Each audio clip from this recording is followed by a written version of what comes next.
Telah kita jelaskan bagaimana Nabi Yusuf alaihissalam mengambil kesempatan itu untuk mendakwahi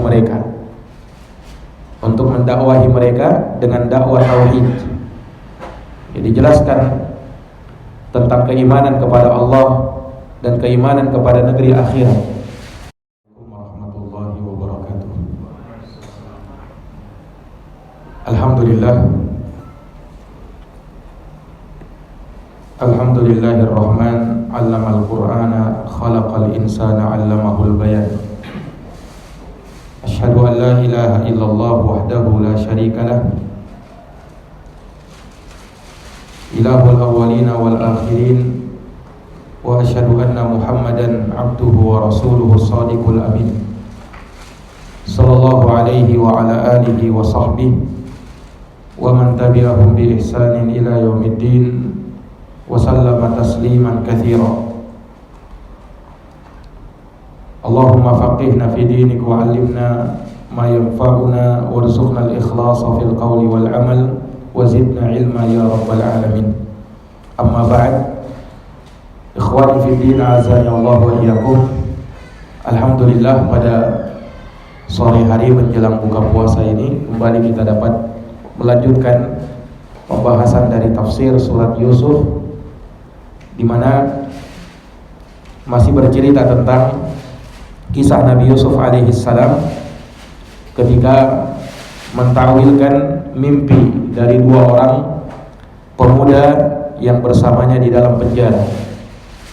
Dan telah kita jelaskan bagaimana Nabi Yusuf alaihissalam mengambil kesempatan itu untuk mendakwahi mereka dengan dakwah tauhid.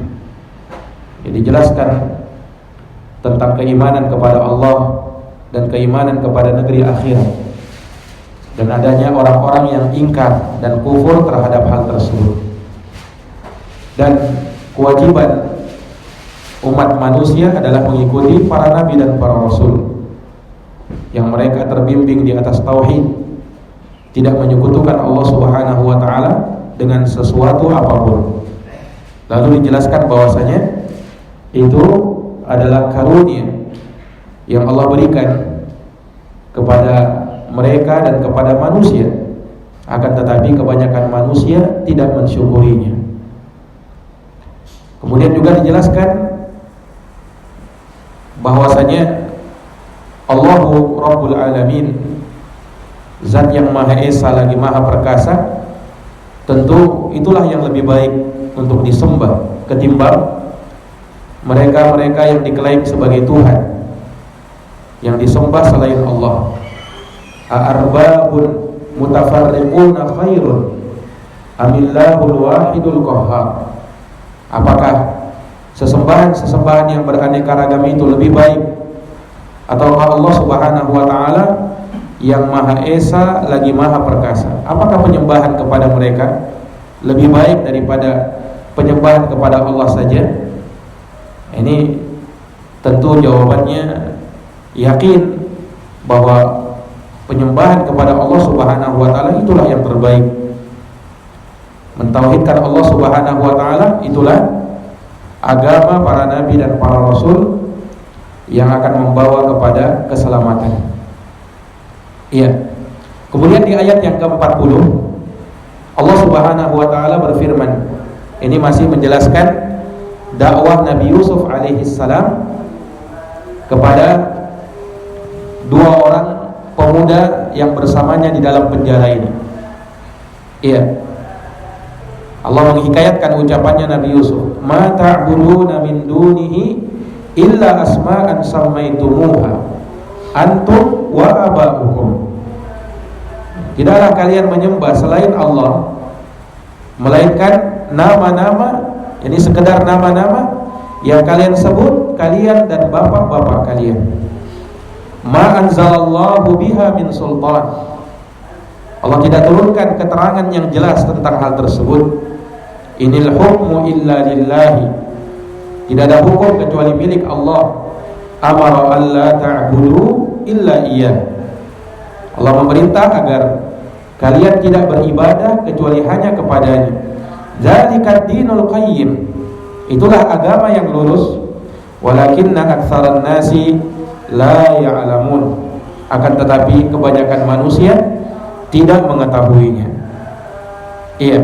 Maka di sini dijelaskan hakikat sesembahan selain Allah. Yang mana apa yang mereka sembah selain Allah itu sekedar nama saja. Tidak ada makna dan hakikat di belakangnya. Tetapi kalianlah yang menjadikannya, menetapkannya, meyakininya, dan bapak-bapak kalian juga seperti itu. Menetapkan dan meyakininya sebagai Tuhan, sebagai sesembahan yang menjadi tandingan bagi Allah. Dan itu tidak lain dan tidak bukan karena kejahilan kalian dan kesesatan kalian. Padahal Allah Subhanahu wa ta'ala tidak pernah menurunkan dalil, keterangan yang jelas, hujjah yang nyata akan kebenaran hal tersebut. Maka dijelaskan bahwasanya tidak ada hukum yang benar kecuali milik Allah Subhanahu wa ta'ala semata. Tidak ada sekutu baginya. Dan perintah Allah Subhanahu wa ta'ala apa? Agar jangan kalian tunduk dan patuh kecuali hanya kepada Allah. Jangan tunduk dan patuh kepada selain Allah. Iya. Dan agar kalian menyembah hanya kepada Allah semata. Itulah agama yang lurus, yang tidak ada kebengkokan di dalamnya. Tetapi ternyata kebanyakan manusia jahil akan hal tersebut dan tidak tahu hakikat dari kebenaran tersebut. Nah, makanya ikhwani fiddin, penjelasan tentang betapa lemah dan hinanya sesembahan selain Allah Subhanahu wa ta'ala itu, dan betapa rendah dan hinanya orang-orang yang menyembah selain Allah Subhanahu wa ta'ala tersebut. Ya, mereka menyebutnya dengan nama-nama yang batil dan nama-nama yang dusta. Tidak ada hakikatnya, cuma nama saja. Ya, tetapi sifat ketuhanannya tidak ada. Sifat ketuhanan tidak ada. Mereka menamakan ini Tuhan, nama saja, tetapi hakikatnya bukan Tuhan dan tidak ada sifat ketuhanan padanya. Ya, tidak ada sifat ketuhanan padanya. Mereka namakan, oh ini sebagai Tuhan yang bisa menyembuhkan penyakit, cuma nama, tetapi hakikatnya tidak seperti itu. Mereka namakan ini Tuhan yang bisa mengabulkan permohonan, bisa memberi anak, tetapi hakikatnya tidak bisa. Cuman sekedar nama. Cuman sekedar apa? Sekedar nama. Nah, ini mirip seperti yang diperumpamakan oleh para ulama, ya. Seseorang yang menamakan kulit dengan daging, lalu diyakini itu daging, kemudian mereka makan dalam keadaan apa? Memaksakan keyakinan bahwa ini daging, padahal hakikatnya apa? Cuman kulit, bukan daging. Cuman dinamakan saja daging, padahal ya hakikatnya bukan. Ya, demikianlah penyembahan kepada berhala itu. Mereka namakan berhala mereka ini dewa kesembuhan, ini dewa kesuburan, bisa memberikan kesuburan pada tanaman. Cuman nama, hakikatnya tidak benar, dan dia tidak punya sifat-sifat ketuhanan seperti itu. Iya. Atau sama kata para ulama, seperti orang yang menamakan tanah seperti roti. Dia menamakan tanah dengan roti. Iya. Jadi ada tanah, mereka klaim, oh ini roti ini, bukan tanah. Setelah itu mereka makan dalam keadaan meyakini itu roti dan memaksakan untuk menamakan itu roti, padahal apa? Ya, itu tetap tanah, bukan roti. Cuma dipaksakan untuk menjadi roti. Nah, inilah sama seperti penyembahan kepada selain Allah. Mereka namakan ini Tuhan, ini bisa melakukan ini, melakukan itu, cuma nama, hakikatnya tidak ada. Iya, makanya Allah katakan, ma anzalallahu biha min sultan. Allah tidak menurunkan keterangan dan dalil tentang hal tersebut.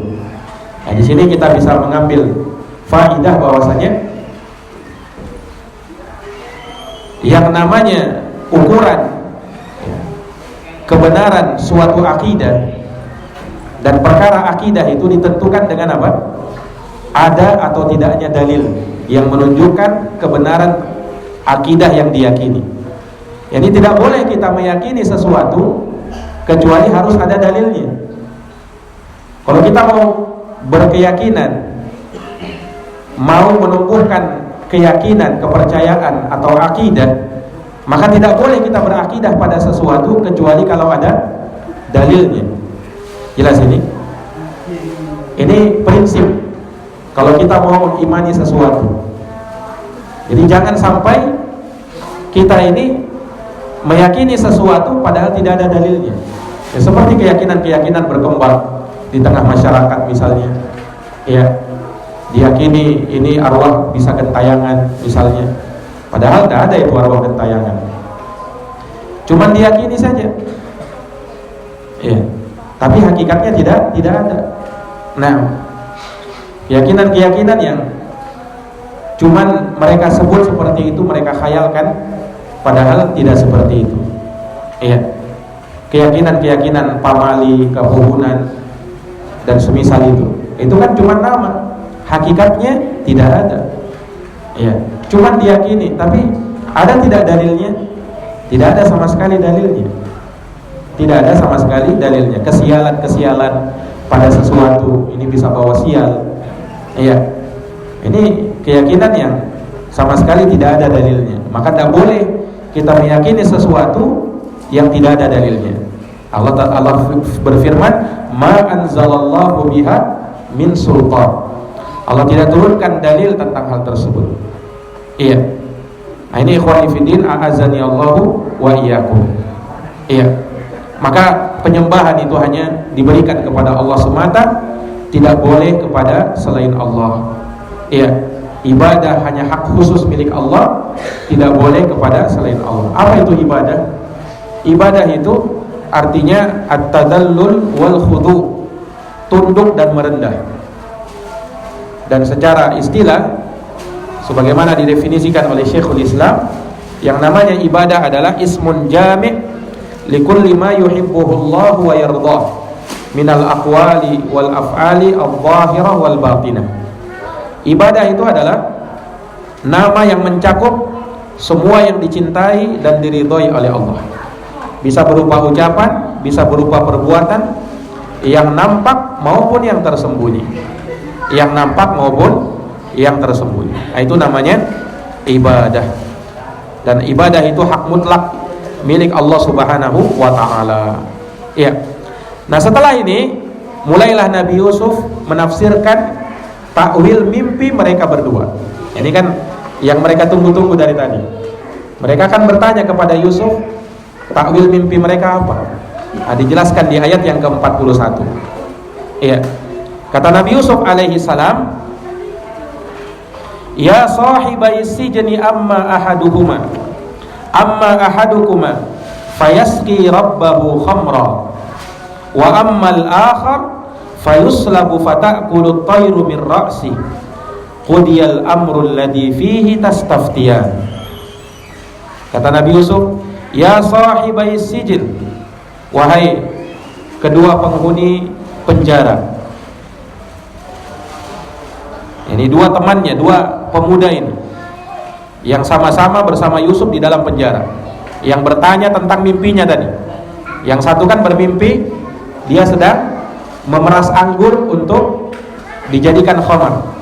Yang satu lagi bermimpi dia membawa roti di atas kepalanya, lalu sebagian roti itu dimakan oleh burung. Nah, maka Nabi Yusuf menafsirkannya. Kata Nabi Yusuf alaihi salam, amma ahadukuma, adapun salah satu dari kalian berdua yang tadi bermimpi memerah atau memeras anggur untuk dijadikan khamar, maka takwil mimpinya, ya, kata beliau, fayasqi rabbahu khamra, maka dia akan meminumkan khamar kepada tuannya. Jadi dia akan bebas dan nanti akan menjadi pelayan raja. Wa ammal akhar, adapun orang yang kedua, fayuslabu, maka dia akan disalib. Ini dia akan akan dibunuh, disalib, fata'kulu tayru min ra'si, kemudian kepalanya, ya, akan dimakan oleh burung dari kepalanya tersebut. Nah, ini takwil mimpinya. Qudiyal amrul ladzi fihi tastaftiyan. Maka diputuskanlah perkara yang kalian berdua bertanya kepadaku tentang hal tersebut. Subhanallah. Dan ternyata apa yang ditafsirkan oleh Nabi Yusuf benar seperti yang beliau bilang, yang pada akhirnya salah satu dari pemuda tersebut menjadi pelayan raja. Dia yang tukang menuangkan khamar untuk raja, sementara yang satunya lagi dibunuh, disalib, kemudian kepalanya dimakan oleh burung. Nah, dan ini yang tadi kami sebutkan bahwasanya inilah salah satu mukjizat Nabi Yusuf. Beliau bisa menafsirkan mimpi dengan sangat akurat tanpa ada kesalahan di dalamnya.